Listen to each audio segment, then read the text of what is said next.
Hi students, ಎಲ್ಲರಿಗೂ ನಮಸ್ಕಾರ. Welcome to the Physics Wallah. ನೋಡಿ, ಈ ಒಂದು ವಿಡಿಯೋಲ್ಲಿ we are going to discuss about the best time table for the 10 days for the preparation of the second PUC examination. Okay, ಇಲ್ಲಿಗೆ ಈ ಒಂದು ಟೈಮ್ಗೆ ತುಂಬಾ ಜನ ನಮ್ಮ ಸೆಕೆಂಡ್ PUC ಎಕ್ಸಾಮಿನೇಷನ್ ಸಿಲೆಬಸ್ ನ ಕಂಪ್ಲೀಟ್ ಮಾಡಿಬಿಟ್ಟು ರಿವೈಸ್ ಮಾಡ್ತಾ ಇರ್ತೀರಾ. ಇನ್ನು ಕೆಲವರು ಪ್ರಾಕ್ಟಿಕಲ್ ಎಕ್ಸಾಮಿನೇಷನ್ಸ್ ಆದ ನಂತರ ಕೂತಿರ್ತೀರಾ ಓದೋದಿಕ್ಕೆ. ಇನ್ನು ಕೆಲವರು ಇನ್ನೂ ಟೈಮ್ ಇದಲ್ಲ, ನಾವು ನೋಡ್ಕೊಳ್ಳೋಣ ಅಂತಾನೂ ಇರ್ತಾರೆ. Is it right or not? ಅಂತಹವ್ರಿಗೆ ಯಾರಾದ್ರೆ ಪಾಸ್ ಆಗ್ಬೇಕು ಅಂತ ಇರ್ತಿರೋ, ಯಾರಾದ್ರೆ ಡಿಸ್ಟಿಂಕ್ಷನ್ ಸ್ಕೋರ್ ಮಾಡಬೇಕು ಅಂತ ಇರ್ತಿರೋ, ಯಾರಾದ್ರೆ 95+ ಮಾರ್ಕ್ಸ್ ನಾವು ಪಡಿಬೇಕು ಅಂತ ನಿಮ್ಗೆ ಆಸೆ ಇರುತ್ತೋ, ಆಸಕ್ತಿ ಇರುತ್ತೋ, ಅಂತಹವರಿಗೆ ಈ ಒಂದು ವಿಡಿಯೋಲಿ ಇರತಕ್ಕಂಥ ಪಾಯಿಂಟ್ಸ್ ಹೆಲ್ಪ್ ಆಗುತ್ತೆ ಅನ್ನೋ ಒಂದು ಭರವಸೆ ನನಗೆ ಇದೆ. Is it right? ಸೊ ಯಾರಿಗೆ ಆಗಿರ್ಬೋದು ನಾನು ಹೇಳೋದು ನಿಮ್ಗೆ 3 important point we have to keep in our mind in the last 10 days. Okay, what are they ಅಂತಂದ್ರೆ ನೋಡಿ, ಇಲ್ಲಿ first believe that you can do it. ನಮ್ಮ ಮೇಲೆ ನಮಗೆ ನಂಬಿಕೆ ಇರಬೇಕು, ನಿಮ್ಮ ಮೇಲೆ ನಿಮಗೆ ನಂಬಿಕೆ ಇರಬೇಕು. ಏನೇ ಆಗಿರ್ಲಿ, ನನ್ನ ಒಂದು ಗೋಲ್ನ, ನನ್ನ ಒಂದು ಟಾರ್ಗೆಟ್ನ ನಾನು ರೀಚ್ ಆಗೇ ಆಗ್ತೀನಿ, ನಾನು ಪಾಸ್ ಆಗೇ ಆಗ್ತೀನಿ, ಡಿಸ್ಟಿಂಕ್ಷನ್ ಪಡಿತೀನಿ, ಇಲ್ಲ 95% ಸ್ಕೋರ್ ಮಾಡೇ ಮಾಡ್ತೀನಿ ಅನ್ನೋ ಒಂದು ಕಾನ್ಫಿಡೆನ್ಸ್ ಅಲ್ಲಿ ನಿಮ್ಗೆ ಇರಬೇಕು. ಲಾಸ್ಟ್ 10 days ಅಲ್ಲಿ ಯಾವುದೇ ಕಾರಣಕ್ಕೂ ಇದನ್ನ ನೀವು ಬಿಡಬಾರದು. Okay, litre we can say, see here, plan how to study because you may get into irrelevant things unknowingly. Okay, unwanted ವಿಷಯಗಳಿಗೆ ತುಂಬಾ ಬೇಗ ಡಿವಿಯೇಟ್ ಆಗ್ತೀರಾ. ಫಾರ್ ಎಕ್ಸಾಂಪಲ್, ಮನೆಯಲ್ಲಿ ಫಂಕ್ಷನ್ಸ್ ಆಗಿರ್ಬೋದು, ಮನೆಗೆ ರಿಲೇಟಿವ್ಸ್ ಬಂದಿರ್ಬೋದು, ಇಲ್ಲ ಅಂತಂದ್ರೆ ಟಿವಿ ನೋಡ್ಬೋದಾಗಿರ್ಬೋದು, ಇಲ್ಲ ಅಂದ್ರೆ ಯಾವುದೋ ಒಂದು ಎಲೆಕ್ಟ್ರಾನಿಕ್ ಡಿವೈಸಸ್ ಮೇಲೆ ನಮಗೆ ಆಕರ್ಷಣೆ ಅನ್ನೋದು ಜಾಸ್ತಿ ಇರುತ್ತೆ. ಹಾಗಾಗಿ ಡಿವಿಯೇಟ್ ಆಗೋದಕ್ಕಂತ ಚಾನ್ಸಸ್ ಜಾಸ್ತಿ ಇರುತ್ತೆ. ಅದನ್ನೆಲ್ಲ ನಾವು ಅವಾಯ್ಡ್ ಮಾಡಿಕೊಂಡು ನಾವು ಪರ್ಟಿಕ್ಯುಲರ್ ಆಗಿ ಒಂದು ಪ್ಲಾನ್ ಅನ್ನೋದು ಖಂಡಿತವಾಗ್ಲೂ ಮಾಡಲೇಬೇಕು. ಓಕೆ, ಅಂಡ್ ಇನ್ನೊಂದು ಲಾಸ್ಟ್ ಪಾಯಿಂಟ್ ಹೇಳ್ತಾ ಇದ್ದೀನಿ ಇದರಲ್ಲಿ, ಇಂಪಾರ್ಟೆಂಟ್ ಅಲ್ಲಿ ಏನು ಅಂತಂದ್ರೆ, so see here, don't hurry. Is it right ಮಾ? ಎಸ್, ನಾನು ಒಂದೇ ದಿನದಲ್ಲಿ ಎಲ್ಲ 3 ಸಬ್ಜೆಕ್ಟ್ 4 ಸಬ್ಜೆಕ್ಟ್ ಇಲ್ಲ ಒಂದು ಸಬ್ಜೆಕ್ಟ್ ಫುಲ್ ನಾನು ಓದ್ಲೇ ಬಿಡಬೇಕು ಅಂತ ಅಂದ್ಬಿಟ್ಟು ಹರಿ ಆಗಬೇಡಿ. Is it right? Damn sure I am saying that you can speed up wisely. ಬುದ್ಧಿವಂತಿಕೆ ಇರಬೇಕು. ಬುದ್ಧಿವಂತಿಕೆಯಿಂದ ನಾವು ಟೈಮ್ ನ ಕರೆಕ್ಟ್ ಆಗಿ ಯೂಸ್ ಮಾಡಿಕೊಂಡಿದ್ದೀವಿ ಅಂತಂದ್ರೆ ನಾವು ಈಸಿಲಿ ಸ್ಪೀಡ್ ಅಪ್ ಮಾಡ್ಕೊಂಡು ಹೋಗ್ಬೋದು in the completion of the course syllabus. Is it right or not? So let us see how to think or how to follow. So ನನ್ನ ಒಂದು ನಾಲೆಡ್ಜಿಗೆ ಬಂದಿದ್ದಾಗ ಈ ಒಂದು ಪರ್ಟಿಕ್ಯುಲರ್, ಈ ಒಂದು specific time that is before examinations miracles ನ ಸೃಷ್ಟಿ ಮಾಡಿರ್ತಾರೆ ತುಂಬಾ ಜನ ಸ್ಟೂಡೆಂಟ್ಸ್. ನಮ್ಮ ಎಕ್ಸ್ಪೀರಿಯನ್ಸ್ ಅಲ್ಲಿ ನಾನು ನೋಡಿದ್ದೀನಿ. Is it right? ಅದಕ್ಕೆ ನಾನು ಹೇಳ್ತಾ ಇದ್ದೀನಿ, ಜನರಲೈಸ್ ಮಾಡ್ಬಿಟ್ಟು ಏನು ಅಂತ ನೋಡಿ, ಇಲ್ಲಿ 10 days are more than enough for the completion of any course. ಯಾವುದೇ ಕೋರ್ಸ್ ಆಗಿರ್ಬೋದು, 10 ದಿನ ಜಾಸ್ತಿ ಅಂತಾನೆ ಹೇಳ್ಬೋದು. Is it right? To just pass ಆಗೋದಿಕ್ಕೆ ಅದು ಜಾಸ್ತಿ ಅಂತಾನೆ ಹೇಳ್ಬೋದು ನಾವು. ಆದ್ರೆ ನಮ್ಮ ಏಮ್, ನಮ್ಮ ಟಾರ್ಗೆಟ್ ಅನ್ನೋದು 70% ಅಲ್ಲಿ ಆಗಿರ್ಬೋದು, 70+ ಆಗಿರ್ಬೋದು, ಡಿಸ್ಟಿಂಕ್ಷನ್ ಆಗಿರ್ಬೋದು, ಇಲ್ಲ 95+% ಆಗಿರ್ಬೋದು. ಯಾಕೆ 95% ಮೇಲೆ ಅಂತ ಹೇಳ್ತಾ ಇದೆ ಅಂದ್ರೆ, ನಮ್ಮ KCET ಎಂಟ್ರೆನ್ಸ್ ಎಕ್ಸಾಮಿನೇಷನ್ಸ್ ಅಲ್ಲಿ ಆ ಬೋರ್ಡ್ ಅಲ್ಲಿ ಬಂದಿರತಕ್ಕಂಥ 50% ಮಾರ್ಕ್ಸ್ KCET ಮಾರ್ಕ್ಸ್ ಗೆ ಆಡ್ ಮಾಡ್ತಾರೆ. ನಮ್ಮ ರ್ಯಾಂಕ್ ಆಟೋಮೆಟಿಕಲಿ ಇನ್ಕ್ರೀಸ್ ಆಗುತ್ತೆ. ಓಕೆನಾ? ಸೊ ಲೈಕ್ ದಟ್ ನೋಡಿ ಇಲ್ಲಿ. ಸೊ ಯಾವುದೇ ಆಗಿರ್ಬೋದು, time segregation is very important. ನಮಗೆ ಅವೈಲಬಿಲಿಟಿ ಟೈಮ್ ಏನಿದೆ ಅದನ್ನ ನಾವು ಹೇಗೆ ಯೂಸ್ ಮಾಡ್ಕೋಬೇಕು, ಅದನ್ನ ಹೇಗೆ ನಾವು ಪ್ರಾಪರ್ ಆಗಿ ಡಿವೈಡ್ ಮಾಡ್ಕೋಬೇಕು ಅನ್ನೋದು ವೆರಿ ಇಂಪಾರ್ಟೆಂಟ್ ಆಗಿರುತ್ತೆ. ನೋಡಿ ಇಲ್ಲಿ, ಯಾರಿಗೇ ಆಗಿರ್ಬೋದು, for any student, for any person ಒಂದು ದಿನಕ್ಕೆ 24 ಗಂಟೆ ಮಾತ್ರ ಕಾಲಾವಕಾಶ ಇರುತ್ತೆ. Is it right or not? ನನಗೆ 24 ಗಂಟೆ ಇದೆ, ಇನ್ನೊಬ್ಬರಿಗೆ 30 ಗಂಟೆ ಇದೆ, ಮತ್ತೊಬ್ಬರಿಗೆ 50 ಗಂಟೆ ಇದೆ ಅಂತ ಯಾರು ರೀಸನ್ ಹೇಳಕ್ಕೆ ಸಾಧ್ಯ ಆಗೋದಿಲ್ಲ. Is it right? ಒಂದು ದಿನಕ್ಕೆ 24 ಅವರ್ ಮಾತ್ರನೇ ಇರುತ್ತೆ. ಆ 24 ಅವರಲ್ಲಿ ಲಾಸ್ಟ್ 10 days ಹೇಗೆ ಡಿವೈಡ್ ಮಾಡಬೇಕು ಅನ್ನೋದನ್ನ ನಿಮ್ಗೆ ಎಕ್ಸ್ಪ್ಲೈನ್ ಮಾಡ್ತಾ ಇದ್ದೀನಿ. ಸೊ ನೀಟಾಗಿ ಫಾಲೋ ಮಾಡಿ. ಈ ಒಂದು ಫಾಲೋ ಮಾಡಿರೋದ್ರಿಂದ ನಾನು ಸಕ್ಸಸ್ ಆಗಿದ್ದೀನಿ ಅಷ್ಟೇ ಅಲ್ಲ, ನನ್ನ ಕಣ್ಣ ಮುಂದೆ ಇರತಕ್ಕಂಥ ವಿದ್ಯಾರ್ಥಿಗಳು, ಇಲ್ಲ ನಮ್ಮ ಫ್ರೆಂಡ್ಸ್ ಆಗಿರ್ಬೋದು, what ಹೂವರ್ may be, they are succeeded. Is it right? So ನೋಡಿ ಇಲ್ಲಿ, 6 hours ಫಾರ್ ಸಾಲಿಡ್ ಸ್ಲೀಪ್, ಇಲ್ಲ ಡೀಪ್ ಸ್ಲೀಪ್ ಅಂತಾನೆ ಹೇಳ್ಬೋದು. ಬಿಕಾಸ್ ನಿದ್ದೆ ಇದ್ರೆ ಮಾತ್ರನೇ ನಮ್ಮ ತಲೆ ಚೆನ್ನಾಗಿ ವರ್ಕ್ ಆಗುತ್ತೆ. ಹಾಗಾಗಿ 6 hours maximum time in students life ಅನ್ನೋದು 6 hours ತುಂಬಾನೇ ಜಾಸ್ತಿ ಆಗುತ್ತೆ. 6 hours ಸಾಲಿಡ್ ಸ್ಲೀಪ್ ನಿಮಗೆ ಇರಬೇಕು. ಸೊ ಈ 6 hours ಬಿಟ್ಟು ನೀವು ಇಲ್ಲ 4 hours ಇಲ್ಲ 5 hours ನಾವು ಮಾಡ್ಕೊಳ್ತೀವಿ ಸರ್ ನಿದ್ದೆ ಅಂತಂದಿದ್ದಾಗ ಬೇರೆ ಬೇರೆ ರೋಗಗಳು ನಿಮಗೆ ಬರುತ್ತೆ. ಏನದು ಅಂದ್ರೆ ಹೆಡೇಕ್ ಆಗಿರ್ಬೋದು, ಸ್ಟೊಮಕ್ ಏಕ್ ಆಗಿರ್ಬೋದು, ಅಸಿಡಿಟಿ ಆಗಿರ್ಬೋದು, ಇಂಥದ್ದೆಲ್ಲ ನಿಮಗೆ ಬರೋದಕ್ಕಂತ ಅವಕಾಶಗಳು ಜಾಸ್ತಿ ಇರುತ್ತೆ. ಹಾಗಾಗಿ ಇವದನ್ನೆಲ್ಲ ಅವಾಯ್ಡ್ ಮಾಡಬೇಕು ಅಂತಂದ್ರೆ ಮಸ್ಟ್ ಅಂಡ್ ಶುಡ್ ನಿಮಗೆ 6 hours ನಿದ್ದೆ ಇರಲೇಬೇಕು. ಅಂಡ್ ಲೇಟರ್ ನೋಡಿ ಇಲ್ಲಿ 2 hours for food 2 hours for food. ಯಾಕೆ ಸರ್ ಫುಡ್ ತಿನ್ನಕ್ಕೆ 2 hour ಬೇಕಾ ನಮಗೆ ಅಂತಂದ್ರೆ ತಿನ್ನೋದೇ 2 ಹೊತ್ತು ಇಲ್ಲ ತಿನ್ನೋದೇ 3 ಹೊತ್ತು ಅಂತ ನೀವು ಕ್ವಶನ್ ಹಾಕ್ಬೋದು. ಆದರೆ ಕೆಲವರು ನೋಡಿ ಇಲ್ಲಿ ಒಂದು ರೂಮ್ ಇಂದ ಮತ್ತೊಂದು ಹಾಸ್ಟೆಲ್ಗೆ ಹೋಗಿ ತಿನ್ನೋದಕ್ಕಂತ ಸಾಧ್ಯತೆಗಳಿದೆ. ಕೆಲವರು ಪಿ ಜಿಗಳಲ್ಲಿ ಇರ್ತಾರೆ, ಪಿ ಜಿಯಲ್ಲಿಂದ ಕೆಳಗೆ ಹೋಗಿ ಊಟ ಮಾಡಿಕೊಂಡು ಬರಬೇಕು. ಇನ್ನು ಕೆಲವರು ಅವರೇ ಪ್ರಿಪರೇಷನ್ ಮಾಡ್ಕೋಬೇಕು. ಇದು ರೈಟ್ ಅಣ್ಣ? ಇಲ್ಲ ನಾವು ಊಟ ಮಾಡತಕ್ಕಂಥ ಟೈಮಲ್ಲಿ ಫುಡ್ ಕರೆಕ್ಟ್ ಆಗಿ ಪ್ರಿಪೇರ್ ಆಗದೇನೋ ಇರಬಹುದು. Is it right? There are many chances. Be patience and have a food ಆರಾಮ್ಸೆ. Is it right? ಅಷ್ಟೇ ಅಲ್ಲದೆ ಕೆಲವರಿಗೆ ಊಟ ಮಾಡಿದ ನಂತರ ಸೊ ನಿದ್ದೆ ಮಾಡತಕ್ಕಂತ ಲಕ್ಷಣಗಳಿರುತ್ತೆ, ನಿದ್ದೆ ಮಾಡಬೇಕು ಅಂತಾನೂ ಅನಿಸ್ತಾ ಇರುತ್ತೆ. Is it right and not? ಅಂದವ್ರಿಗೆ ಒಂದು 5 to 10 minutes ಇಲ್ಲ ಒಂದು 15 minutes ನಿದ್ದೇನೂ ಮಾಡಬಹುದು. Is it right and not? So ಹಾಗಾಗಿ ಎಲ್ಲದಕ್ಕೂ ಸೇರಿ ನಾವು ಒಂದು 2 hours ನಾವು ಡೆಡಿಕೇಟ್ ಮಾಡಿಕೊಂಡ್ರು ಸಹ ಇನ್ನು 1 hour I have given for relaxation. ಈ ರಿಲ್ಯಾಕ್ಸೇಷನ್ ಅನ್ನೋದು ಎಲ್ಲೋ ಫ್ರೆಂಡ್ಸ್ ಜೊತೆ ಹೋಗಿ ಚಿಟ್ ಚಾಟ್ ಮಾಡ್ಕೊಂಡು ಮೂವಿಗಳು ನೋಡ್ಕೊಂಡು ಬರೋದಕ್ಕೆಲ್ಲರೂ ಹೇಳ್ತಾ ಇರೋದು. ನಮ್ಮ ಒಂದು ಸ್ಟ್ರಿಕ್ಟ್ ಶೆಡ್ಯೂಲ್ ಅಲ್ಲಿ, ನಮ್ಮ ಒಂದು ಸ್ಟಡಿ ಪ್ಲಾನ್ ಅಲ್ಲಿ ಈ ರಿಲ್ಯಾಕ್ಸೇಷನ್ ಅದು ಮಸ್ಟ್ ಅಂಡ್ ಶುಡ್ ಇರಲೇಬೇಕು. ಅದು ಹೇಗೆ ಯೂಸ್ ಮಾಡಬೇಕು, ಯಾವಾಗ ನಾವು ತಗೋಬೇಕು ಅನ್ನೋದನ್ನ ನಾನು ಆಮೇಲೆ ಎಕ್ಸ್ಪ್ಲೈನ್ ಮಾಡ್ತೀನಿ. ಓಕೆನಾ? ಸೊ ಇದೆಲ್ಲ ನಾವು ತೆಗೆದು ಹಾಕ್ಬಿಟ್ರೆ 24 hours ಅಲ್ಲಿ ನಮ್ಗೆ ಉಳಿದಿರೋದು 15 hours is left in your hand. 15 hour ನಮಗೆ ಇದೆ ಅಂತ ನಾನು ಹೇಳಕ್ ಇಷ್ಟ ಪಡ್ತೀನಿ. ಇದು ಯಾರಾದ್ರೆ ಈ 15 hours ನ ಪ್ರಾಪರ್ ಆಗಿ ಪ್ರಿಪೇರ್ ಆಗಿ ಪ್ಲಾನ್ಡ್ ಆಗಿ ಯೂಸ್ ಮಾಡ್ಕೊಳ್ತಿರೋ ಅವ್ರಿಗೆ ಡೆಫಿನೆಟ್ ಆಗಿ ಸಕ್ಸಸ್ ಅನ್ನೋದು ಆಟೋಮೆಟಿಕಲಿ ಬಂದೇ ಬರುತ್ತೆ. ಓಕೆ, ಸೊ ನನ್ನ ಒಂದು ನಾಲೆಜ್ ಪ್ರಕಾರ ಈ 15 hours ನೋಡಿ, ಇಲ್ಲಿ ನಾವು PUC ಅಲ್ಲಿ ಓದ್ತಾ ಇರೋದ್ರಿಂದ ಏನು ಹೇಳ್ಬೋದು, ನಾವು 6 ಸಬ್ಜೆಕ್ಟ್ಸ್ ನಾವು ಎಕ್ಸಾಮಿನೇಷನ್ ಬರೀಬೇಕು. ಅದರಲ್ಲಿ 4 ಗ್ರೂಪ್ ಸಬ್ಜೆಕ್ಟ್ಸ್ ಆಗಿರುತ್ತೆ, 2 ನಿಮಗೆ ಲ್ಯಾಂಗ್ವೇಜ್ ಸಬ್ಜೆಕ್ಟ್ಸ್ ಆಗಿರುತ್ತೆ. ಇಸ್ ಇಟ್ ರೈಟ್ ಅನ್ನ? ನೋಡಿ ಇಲ್ಲಿ ಫಾರ್ ಆಲ್ PCMB ಇಲ್ಲ PCMCS ಕಂಪ್ಯೂಟರ್ ಸೈನ್ಸ್ ಫೀಲ್ ಆಗಬೇಡಿ. ಓಕೆ, ಕಂಪ್ಯೂಟರ್ ಸೈನ್ಸ್ ಸಹ ನಾವು ಕನ್ಸಿಡರ್ ಮಾಡಬಹುದು. ಓಕೆ, ಕಾಮರ್ಸ್ ಅವ್ರಿಗೆ subjects. Is it right and not? ಇದಕ್ಕೆಲ್ಲ ನಾವು ಕನ್ಸಿಡರ್ ಮಾಡಿದ್ರೆ each subject you can dedicate 3 hours of time. ಒಂದು ದಿನಕ್ಕೆ 3 hours ನೀವು ಸ್ಪೆಂಡ್ ಮಾಡಿದ್ದೀರಾ ಅಂತಂದ್ರೆ 3 into 4 12 hours ಆಗತ್ತೆ. So more enough. ಒಂದ್ ದಿನಕ್ಕೆ ನೀವು 3 hour ಕೂತಿದ್ದೀರಾ ಅಂತಂದ್ರೆ ಆಲ್ಮೋಸ್ಟ್ ಆಲ್ ನೀವು ಸಕ್ಸಸ್ ಆಗೇ ಆಗ್ತೀರಾ ಅಂತ ನಾನು 100% ಕಾನ್ಫಿಡೆನ್ಸ್ ಆಗಿ ನಾನು ಹೇಳ್ತಾ ಇದ್ದೀನಿ. Is it right? And later we can go with ನೋಡಿ ಇಲ್ಲಿ ಕನ್ನಡ ಅಂಡ್ ಇಂಗ್ಲಿಷ್. ಕೆಲವರು ಕನ್ನಡ ಪ್ಲೇಸ್ ಅಲ್ಲಿ ಹಿಂದಿ ತಗೊಂಡಿರ್ತೀರಾ, ಇನ್ನು ಕೆಲವರು ಸ್ಯಾನ್ಸ್ಕ್ರಿಟ್ ತಗೊಂಡಿರ್ತೀರಾ, ಇನ್ನು ಕೆಲವರು Urdu, what ever may be, it may be languages. Simple ಆಗಿ ಹೇಳಬೇಕು ಅಂದ್ರೆ ಲ್ಯಾಂಗ್ವೇಜಸ್. ಇದರಲ್ಲಿ ನಿಮಗೆ 1.5 hour ಫಾರ್ ಈಚ್ ಸಬ್ಜೆಕ್ಟ್.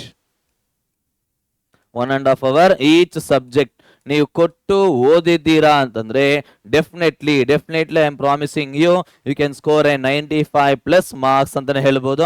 ಈಸಿಯಾಗಿ ಪಾಸ್ ಆಗ್ತೀರಾ. ನಾವು ತುಂಬಾ ಜನಕ್ಕೆ ಈ ಲ್ಯಾಂಗ್ವೇಜಸ್ ಅನ್ನೋದು ತುಂಬಾ ಈಸಿ ಆಗಿರುತ್ತೆ. ಕೆಲವರಿಗೆ ಇಂಗ್ಲಿಷ್ ಅನ್ನೋ ಡೆಡ್ ಈಸಿ ಆಗಿರುತ್ತೆ, ಕೆಲವರಿಗೆ ಕನ್ನಡ, ಹಿಂದಿ, ಸ್ಯಾನ್ಸ್ಕ್ರಿಟ್ ಅಂತ ತುಂಬಾ ಈಸಿ ಆಗಿರುತ್ತೆ. Is it right and not? ಅದಕ್ಕೆ ನಾನು ಸ್ವಲ್ಪ ಟೈಮ್ ಮಾತ್ರನೇ ಅದಕ್ಕೆ ಡೆಡಿಕೇಟ್ ಮಾಡಿ ಅಂತ ಹೇಳ್ತಾ ಇದ್ದೀನಿ. Is it right?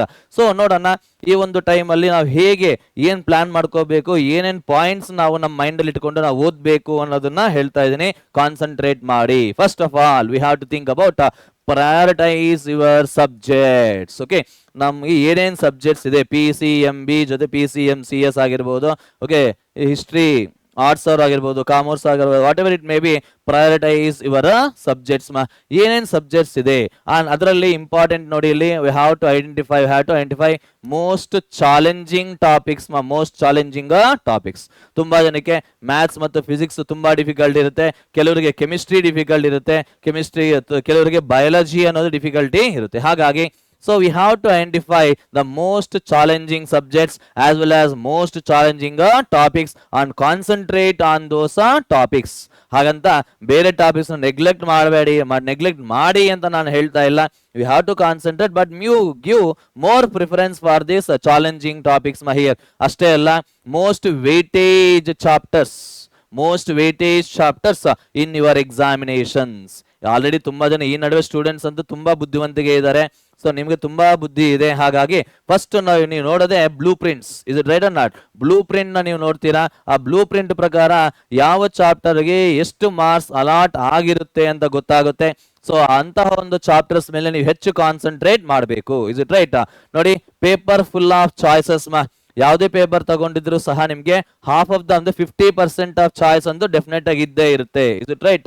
So for example ನೋಡಿ, 128 ಮಾರ್ಕ್ಸ್ಗೆ ನಿಮ್ಗೆ ಕ್ವಶನ್ ಪೇಪರ್ ಸೆಟ್ ಮಾಡಿದ್ರೆ ಫಿಸಿಕ್ಸ್ ಅಲ್ಲಿ ಫಾರ್ ಎಕ್ಸಾಂಪಲ್ ಹೇಳ್ತಾ ಇದ್ದೀನಿ ನಿಮ್ಗೆ, ಸೊ ನೀವು ಸ್ಕೋರ್ ಮಾಡಬೇಕಾಗಿರೋದು ಔಟ್ ಆಫ್ ಔಟ್ಗೆ 70 ಮಾರ್ಕ್ಸ್ ಮಾತ್ರ. ಹಾಗಾಗಿ ಸಾಕಷ್ಟು ನಿಮಗೆ ಒಂದು ಉದಾಹರಣೆ ನಂಬರ್ ಹೇಳ್ತಾರೆ ನಾವಿಲ್ಲಿ, ಮಾರ್ಕ್ಸ್ ನಂಬರ್ ನಾಟ್ ಎಕ್ಸಾಕ್ಟ್ಲಿ.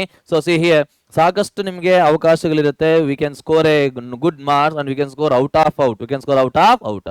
ಹಾಗಾಗಿ first we have to concentrate on the most challenging chapters and most challenging topics, and we have to concentrate on most weightage chapters in our examination. So we can go through the blueprint. Okay, go through your blueprint. Blueprint ಮೇಲೆ ಒಂದು ಕಣ್ಣು ಹಾಕಿರಬೇಕು. Already ನೋಡಿರ್ತೀರಾ. So ಯಾವ chapters ಮೇಲೆ ಎಷ್ಟೆಷ್ಟು marks ಬರುತ್ತೆ ಅಂತ already ಗೊತ್ತಿರುತ್ತೆ. ಸೊ ಅದ್ರ ಮೇಲೆ ಕಾನ್ಸಂಟ್ರೇಟ್ ಮಾಡಿ. Is it right? And later we can say gather study materials. ತುಂಬಾ ಜನದ ಹತ್ರ ಓಕೆ ಸ್ಟಡಿ ಮೆಟೀರಿಯಲ್ಸ್ ಅನ್ನೋದು ಇರೋದಿಲ್ಲ. ಇನ್ನೇನು ಎಕ್ಸಾಮಿನೇಷನ್ ನಾಳಿದ್ದಾಗ ಹೋಗ್ತಾರೆ ಫ್ರೆಂಡ್ಸ್ ಹತ್ರಕ್ಕೆ. ಆ ರೀತಿ ಮಾಡಕ್ ಹೋಗ್ಬೇಡಿ. ಬಿಕಾಸ್ ನಮ್ಮ ಟಾರ್ಗೆಟ್ ಅನ್ನೋದು ಪಾಸೇಜ್ ಆಗಿರ್ಬೋದು, ಡಿಸ್ಟಿಂಕ್ಷನ್ ಆಗಿರ್ಬೋದು, 95+ ಆಗಿರ್ಬೋದು. Okay, make sure you have all study materials. ಅಂದ್ರೆ ಏನಪ್ಪ ಹೇಳ್ಬೋದು ನಾವು? ಲೈಕ್ NCERT ಟೆಕ್ಸ್ಟ್ ಬುಕ್ ಆಗಿರ್ಬೋದು, ಇಲ್ಲ ನೋಟ್ಸ್ ಆಗಿರ್ಬೋದು, ಇಲ್ಲ ಅಂತಂದ್ರೆ ಬೇರೆ ರಿಸೋರ್ಸಸ್ ಆಗಿರ್ಬೋದು. ಓಕೆ, ಎಲ್ಲ ನಿಮ್ಮ ಹ್ಯಾಂಡಲ್ ಇದಾ ಇಲ್ವಾ ಅಂತ ನೀಟಾಗಿ ಚೆಕ್ ಮಾಡಿಕೊಳ್ಳಿ. Is it right? Make sure and be confident. Yes, I am having all the notes related to all the subjects. I no need to worry ಅನ್ನೋ ಒಂದು ಕಾನ್ಫಿಡೆನ್ಸ್ ನಿಮ್ಮಲ್ಲಿ ಇರಬೇಕು. ಲೇಟರ್ ಅಷ್ಟೇ ಅಲ್ಲ, ತುಂಬಾ ಜನದ ಹತ್ರ ಮೆಟೀರಿಯಲ್ಸ್ ಇರುತ್ತೆ, ಆದ್ರೆ ಆ ಮೆಟೀರಿಯಲ್ಸ್ ಎಲ್ಲ ಅಂದ್ರೆ ಅಲ್ಲೇ ಮನೆಯಲ್ಲಿ ಬಿಸಾಕಿರ್ತಾರೆ. Is it right? ಅದಕ್ಕೆ ಹೇಳ್ತಾರೆ ನ್ಯೂಟನ್ಸ್ 4th ಲಾ ಅಂತ ಅಂದ್ಬಿಟ್ಟು. Is it right? ಏನದು ನ್ಯೂಟನ್ 4th ಲಾ ಅಂತಂದ್ರೆ ಸಿಂಪಲ್ ಆಗಿ ಕಾಮಿಡಿಯಾಗಿ ಹೇಳ್ತಾ ಇದ್ದೀನಿ ನಾನು ಅಷ್ಟೇ. ಇದು ನೋಡಿ ಇಲ್ಲಿ ಸಾರಿ, every book will be in the state of rest until and unless an external or internal exams arrives ಅಂತ ಹೇಳ್ತಾರೆ. ಇಸ್ ಇಟ್ ರೈಟ್ ಅನ್ನ? ಯಾವಾಗಾದ್ರೆ ಎಕ್ಸ್ಟರ್ನಲ್ ಎಕ್ಸಾಮ್ಸ್ ಇಂಟರ್ನಲ್ ಎಕ್ಸಾಮ್ಸ್ ಬರುತ್ತೋ ಅಲ್ಲಿವರೆಗೂ ನಮ್ಮ ಪುಸ್ತಕಗಳು ರ್ಯಾಕಲ್ಲಿ ಇರತಕ್ಕಂಥದ್ದು ರ್ಯಾಕಲ್ಲೇ ಇರುತ್ತೆ. ಅವಾಗ ನಾವು ತೆಗೆದ್ಬಿಟ್ಟು ನಾವು ಅದ್ರಬಿಟ್ಟು ಅಂತ ನಾವು ಹೇಳ್ತೀವಿ. ಇಸ್ ಇಟ್ ರೈಟ್ ಅನ್ನ? ಆ ರೀತಿ ಮಾಡಕ್ ಹೋಗ್ಬೇಡಿ. And please keep all the books, all the materials so that you can access them quickly. ನಮ್ಗೆ ಯಾವ್ದು ಬೇಕೋ ಬುಕ್ ಇಮಿಡಿಯೇಟ್ ನಮ್ಗೆ ಸಿಗ್ಬೇಕು ಕೈಗೆ. Is it right? ಹುಡುಕೊಳ್ಳೋದ್ರಲ್ಲೇ ಟೈಮ್ ವೇಸ್ಟ್ ಮಾಡಕ್ಕೆ ಹೋಗಬಾರದು. So please keep all the materials so that every book will have the access quickly. Is it right or not ma? So that is also an important ma here. Later we can go with eliminate distractions. 10 ದಿನ ಕಾಲ we have to remove all your distractions ma. ಏನೇನದು ಅಂತ first point ನೋಡಿ ಇಲ್ಲಿ, find a quiet and comfortable study space study place. Comfort ಆಗಿರ್ಬೇಕು. ನಮ್ಗೆ ಯಾವ್ದ್ರಿಂದನೂ disturbance ಆಗಬಾರದು ಅಂತಹ ಒಂದು ಪ್ಲೇಸ್ ನ ನೀವು ಸೆಲೆಕ್ಟ್ ಮಾಡಿಕೊಳ್ಳಿ. Is it right? ತುಂಬಾ ಜನ ಓಕೆ ಅವ್ರಿಗೆ ಒಂದು ಸಪರೇಟ್ ರೂಮ್ ಇರುತ್ತೆ ಈ ನಡುವೆ ಎಲ್ಲ ಮನೆಗಳಲ್ಲಿ, ಇಲ್ಲ ಕೆಲವರಿಗೆ ಪ್ರಶಾಂತವಾಗಿರತಕ್ಕಂಥ ಒಂದು ಪ್ಲೇಸ್ ಅನ್ನೋದು ಇರುತ್ತೆ. ಪ್ರತಿಯೊಬ್ಬರಿಗೂ ಮನೆಗಳಲ್ಲಿ ಅಂತಹ ಒಂದು ಪ್ಲೇಸ್ ನ ನೀವು ಸೆಲೆಕ್ಟ್ ಮಾಡ್ಕೋಬೇಕು. ಓಕೆ, ಇಲ್ಲ ಕೆಲವರಿಗೆ ನೆಲದ ಮೇಲೆ ಕೂತ್ಕೊಂಡು ಓದೋದಕ್ಕಂತ ಅಭ್ಯಾಸ ಇರುತ್ತೆ, ಇಲ್ಲ ಕೆಲವರಿಗೆ ಸ್ಟಡಿ ಟೇಬಲ್ ಮೇಲೆ ಕೂತ್ಕೊಂಡು ಓದೋದಕ್ಕಂತ ಅಭ್ಯಾಸ ಇರುತ್ತೆ. ಯಾವುದೋ ಒಂದು ಕಂಫರ್ಟಬಲ್ ಪ್ಲೇಸ್ ನೀವು ಸೆಲೆಕ್ಟ್ ಮಾಡ್ಕೋಬೇಕು ಅಂತ ಹೇಳ್ತಾ ಇದೀನಿ. And turn off, very very important, turn off the notifications on your devices. Unwanted notifications ಎಲ್ಲ ಬರ್ತಾ ಇರುತ್ತೆ, ಓಕೆ, ನಮ್ಮ ತಲೆ ಕೆಡ್ಸಕ್ಕೆ. ಇದು ರೈಟ್ ಅನ್ನ ಅಂತ ಒಂದು ನೋಟಿಫಿಕೇಶನ್ ನ ಟರ್ನ್ ಆಫ್ ಮಾಡಿ, ಅವಾಯ್ಡ್ ಮಾಡಿ, ಡಿಲೀಟ್ ಮಾಡಿಬಿಡಿ ಆಪ್ಸ್ ನ ಅಂತಾನು ಹೇಳ್ಬೋದು ನಾವು ಇಷ್ಟಪಟ್ಕೊಂಡು. So see here later, and this also very very important. Let your friend, ನಿಮ್ಮ ಫ್ರೆಂಡ್ಸ್ಗಾಗಿರ್ಬೋದು ಇಲ್ಲ ಫ್ಯಾಮಿಲಿಗಾಗಿರ್ಬೋದು, ಅವ್ರಿಗೆ ಗೊತ್ತಾಗಬೇಕು. ಏನು ಗೊತ್ತಾಗಬೇಕು ನಾವು ಅಂತಂದ್ರೆ, you will be busy, you will be busy, ನಾವು ತುಂಬಾ ಬಿಸಿ ಇದ್ದೀವಿ ಎಕ್ಸಾಮಿನೇಷನ್ ಟೈಮಲ್ಲಿ ಅಂತ ನೀವು ಕ್ಲಿಯರ್ ಕಟ್ ಆಗಿ ಇನ್ಫಾರ್ಮೇಶನ್ ಕೊಡಬೇಕು. ನನ್ನನ್ನು ಯಾವುದೇ ಕಾರಣಕ್ಕೂ ಡಿಸ್ಟರ್ಬೆನ್ಸ್ ಮಾಡಬೇಡಿ. ಓಕೆ, ನಾನು ರಿಲೇಟಿವ್ಸ್ ಮನೆಗೆ ಬರಲ್ಲ, ಫಂಕ್ಷನ್ಸ್ ಅಟೆಂಡ್ ಆಗಲ್ಲ, ಇಸ್ ಇಟ್ ರೈಟ್? ಫ್ರೆಂಡ್ಸ್ ಜೊತೆ ಮೂವೀಸ್ ಹೋಗಲ್ಲ, ಟಿವಿಗಳು ನೋಡಲ್ಲ, ಏನೂ ಮಾಡಲ್ಲ, ಇಸ್ ಇಟ್ ರೈಟ್ ಅನ್ನ ಅಂತದನ್ನ ನೀಟಾಗಿ ನೀವು ನೋಡ್ಲೇಬೇಕು ಅಂತ ಹೇಳ್ತಾ ಇದೀನಿ. And later we can say, see here, study in blocks. ನಾನು ಹೇಳಿದ್ದೀನಲ್ವಾ, ಪ್ರತಿಯೊಬ್ಬರಿಗೂ 15 ಗಂಟೆಗಳ ನಿಮಗೆ ಅವಕಾಶ ಇರುತ್ತೆ. ಆ 15 ಅವರ್ಸ್ನ ಒಂದೇ ಸರಿ ಕೂತ್ಕೊಂಡು ಓದಿ ಅಂತಂದ್ರೆ ಸಾಧ್ಯನೇ ಆಗೋದಿಲ್ಲ, is it right and not? ಅದಕ್ಕೆ ಸ್ಟಡಿ ಇನ್ ಬ್ಲಾಕ್ಸ್ ಅಂತ ಹೇಳಿ, ಸ್ಟಡಿ ಇನ್ ಬ್ಲಾಕ್ಸ್. ಯಾವ ರೀತಿ ಸರ್ ಅಂತಂದಾಗ ನೋಡಿ, ಇಲ್ಲಿ after 2 to 3 hours of your preparation, ನಾನು ಹೇಳ್ತಾ ಇದ್ದೀನಿ 3 hours ನೀವು ಸ್ಪೆಂಡ್ ಮಾಡಿದ್ದೀರಾ ಅಂತಂದ್ರೆ ಒಂದು ಸಬ್ಜೆಕ್ಟ್ ಕಂಪ್ಲೀಟ್ ಅಂದ್ರೆ ಒಂದು ಸಬ್ಜೆಕ್ಟ್ ನೀವು ಓದ್ಬಹುದು, is it right under? After 2 to 3 hours let us take a break of 5 to 10 minutes. ಈ 5 to 10 minutes ಎಕ್ಸ್ಟ್ರಾ ಎಲ್ಲಿಂದ ಬರುತ್ತೆ ಅಂತ ಯೋಚನೆ ಮಾಡಬೇಡಿ. ನಾ ಸ್ಟಾರ್ಟಿಂಗ್ ಅಲ್ಲಿ ಆಲ್ರೆಡಿ 1 hour ರಿಲ್ಯಾಕ್ಸೇಷನ್ ಅಂತ ಇದಾಗ್ಬಿಟ್ಟಿದ್ದೀನಿ, ಇದು right and not? 1 hour relaxations ಅಲ್ಲಿ ಎವ್ರಿ 2 to 3 hours ನೀವು 5 to 10 minutes ನೀವು ಸ್ಪೆಂಡ್ ಮಾಡಿ ಅಂತಂದ್ರೆ just spend with your parents and share your knowledge and share your preparation levels. ನಾನು ಇಷ್ಟು ಮಾತ್ರ ಓದಿದ್ದೀನಿ, ಇನ್ನೆಷ್ಟು ಓದ್ಬೇಕು, ಅವರ ಒಂದು ಸಜೆಷನ್ ತಗೊಳ್ಳಿ, is it right or not? And ಯಾವುದೇ ಕಾರಣಕ್ಕೂ ಓಕೆ ಡಿಸಪಾಯಿಂಟ್ ಆಗಬೇಡಿ ಅವರ ಮಾತುಗಳಿಂದ. ಓಕೆ, ಯಾರಾದ್ರೂ ಸಹ ಡಿಸ್ಕರೇಜ್ ಮಾಡತಕ್ಕಂಥ ಮಾತುಗಳಾಡಿದ್ರೆ ಅವರಿಂದ ಸ್ವಲ್ಪ ದೂರ ಬಂದ್ಬಿಡಿ, is it right or not? So like that we have to think. Later we can say, ನೋಡಿ ಇಲ್ಲಿ, practice with the model papers. So whenever we observe the past 2 to 3 years, every year the question paper pattern keeps on change ಆಗ್ತಾನೆ ಇದೆ. ಹಾಗಾಗಿ change ಆಗಿದ ತಕ್ಷಣ market ಅಲ್ಲಿ ಆ change ಆಗಿರತಕ್ಕಂತ papers patterns ಮೇಲೆ ಸಾಕಷ್ಟು ಮಾಡೆಲ್ ಪೇಪರ್ಸ್ ರಿಲೀಸ್ ಆಗಿರುತ್ತೆ. ಅಂತ ಒಂದು ಮಾಡೆಲ್ ಪೇಪರ್ಸ್ ಒಂದು 5 ರಿಂದ 10 ಮಾಡೆಲ್ ಪೇಪರ್ಸ್ ತಗೊಳ್ಳಿ. ಸೊ ಅದ್ರ ಮೇಲೆ ಕಾನ್ಸಂಟ್ರೇಟ್ ಮಾಡಿ. Okay, as many papers as possible, ನಿಮಗೆ ಎಷ್ಟು ಪೇಪರ್ ಸಾಧ್ಯ ಆಗುತ್ತೋ ಅಷ್ಟು ಕಲೆಕ್ಟ್ ಮಾಡ್ಕೊಳ್ಳಿ. ಮಿನಿಮಮ್ ಒಂದು 5 to 10 papers you please take it as a model papers. And why we have to revise this model papers? What is necessity of revising these papers ಅಂತಂದ್ರೆ, that is the excellent way to gauge your progress. ನೀವು ಎಷ್ಟು ಮಾತ್ರ ಓದ್ತಾ ಇದ್ದೀರಾ, ಎಷ್ಟು ಓದಿದ್ದೀರಾ, ಎಷ್ಟು complete ಆಗಿದೆ ಅನ್ನೋದನ್ನೆಲ್ಲ ನೀವು ಅನಾಲಿಸಿಸ್ ಮಾಡಬೇಕು ಅಂತಂದ್ರೆ this is the excellent way ಅಂತ ನಾನು ಹೇಳ್ತಾ ಇದ್ದೀನಿ. This excellent way, is it right? And later we can say that stay motivated. ಯಾವುದೇ ಕಾರಣಕ್ಕೂ ನಾವು ಡಿಮೋಟಿವೇಟ್ ಆಗಬಾರ್ದು. Okay, so please remember my words. So ಒಂದು ವಿಷಯ ನೀಟಾಗಿ ಹೇಳ್ತಾ ಇದ್ದೀನಿ, ಕೇಳಿಸ್ಕೊಳ್ಳಿ. ಯಾರೋ ಬರ್ತಾರೆ, ಏನೋ ಮಾಡ್ತಾರೆ ಅಂತ ಅಂದ್ಬಿಟ್ಟು ನೀವು ನಂಬಿ ಮೋಸ ಹೋಗಬೇಡಿ, ಇಸ್ ಇಟ್ ರೈಟ್? ನಮ್ಮ ಕೆಲಸ ನಾವೇ ಮಾಡ್ಕೋಬೇಕು, ಇಸ್ ಇಟ್ ರೈಟ್ ಅನ್ನ? ನಮ್ಮ ಮಾರ್ಕ್ಸ್ ನಾವೇ ಪಡಿಬೇಕು, ನಮ್ಮ ಎಕ್ಸಾಮಿನೇಷನ್ಸ್ ನಾವೇ ಬರಿಬೇಕು, ಇಸ್ ಇಟ್ ರೈಟ್ ಅನ್ನ? ಹಾಗಾಗಿ so how can we stay motivated? ಹೇಗೆ ಮೋಟಿವೇಟ್ ಆಗಬೇಕು? Very simple. ಯಾವಾಗ ಆದ್ರೆ ನೋಡಿ ಇಲ್ಲಿ, remind yourself why you are working so hard.